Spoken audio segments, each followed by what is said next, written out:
kuko ng agila, kailangan kong makalaya. Ay guys, kakain na pala ako.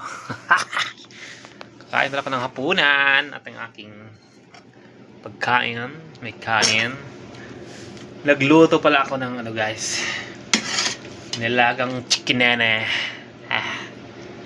Nilagang chikinene. Nilagyan ko ng maraming gulayas. Mga gulay.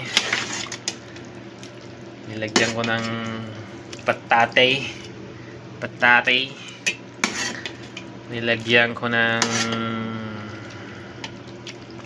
chalong at saka sitaw. At maraming sabaw.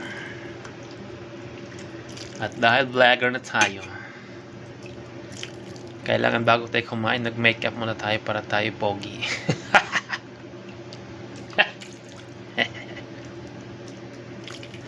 Siyempre, vlogger, kailangan lahat ng gagawin natin ay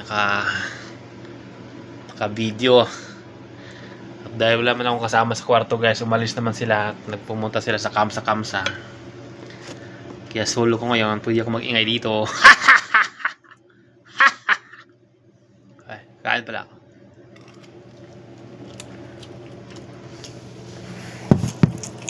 Ayan guys, ang aking pagkain.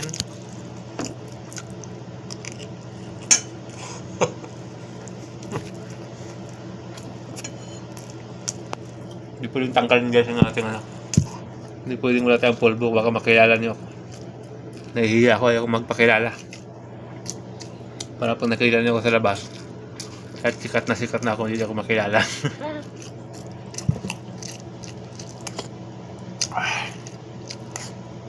Wow, sarap. Init.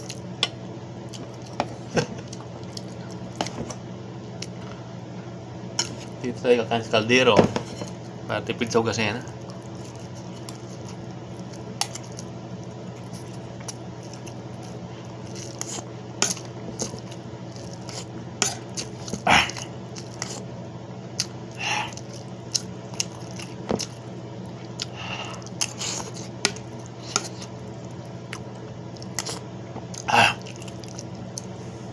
Sarap umigop ng sabaw kasi malamig.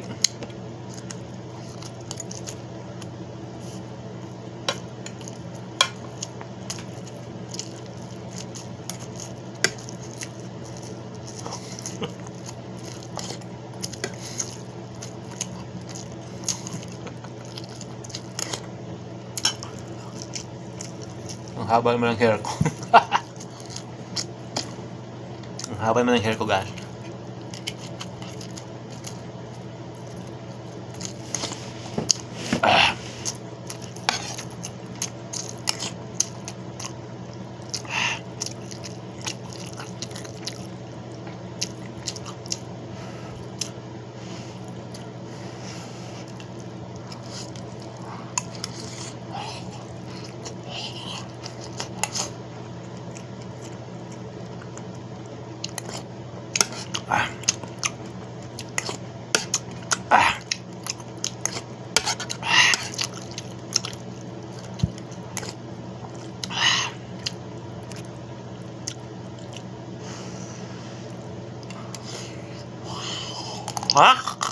Init.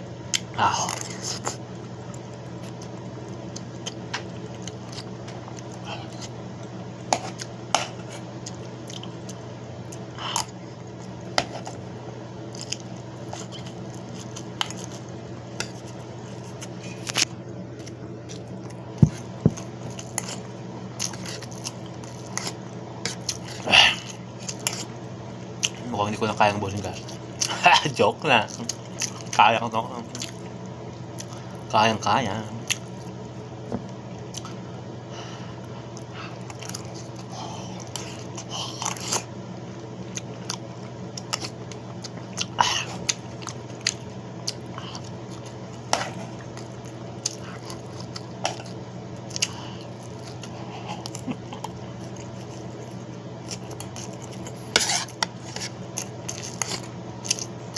Hindi pwede magdahan-dahan kumain guys.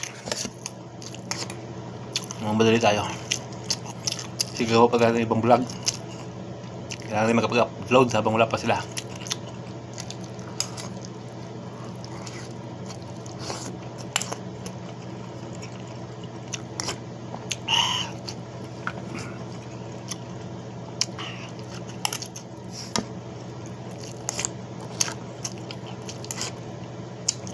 Haba naman ng hair.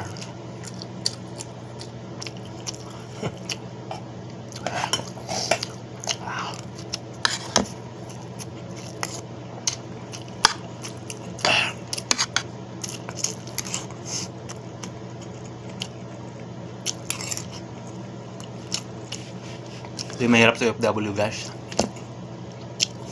Sa iyo lahat, hindi ko magluluto pagkatapos ng gagawin mo galing trabaho. Para kang preso, lalo na kami dito sa Saudi. Para kami preso. Labas na kami parang malingke.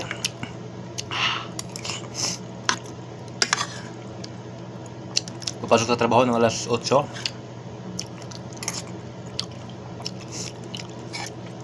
Tapos pag uwi ng alas 6, magluluto.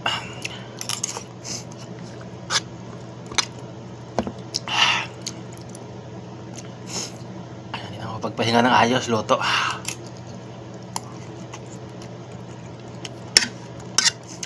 Hindi ako magluto, kumain.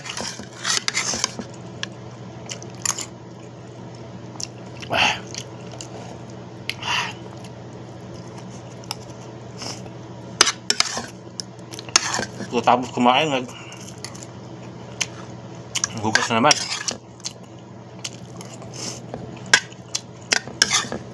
Tapos wala nang oras. Cellphone na lang.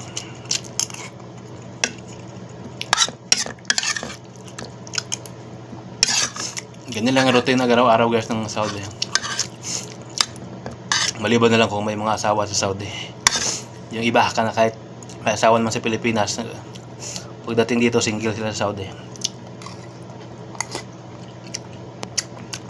Nag-asawa ulit sila. Hindi alam ng asawa na sa Pilipinas. Pero ako, wala. Dahil ako, stick to one ako. 13 years na ako sa Saudi. Walang kung ano yung inarisan ko yun pa yung babalikan ko. Kasi dito tayo sa Saudi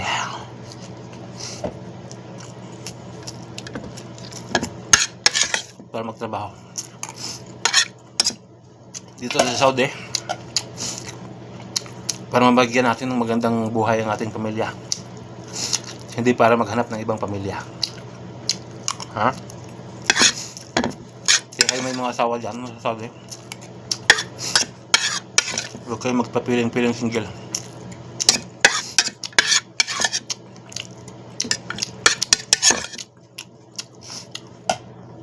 Tapos din guys. Mababa yung vlog natin yan.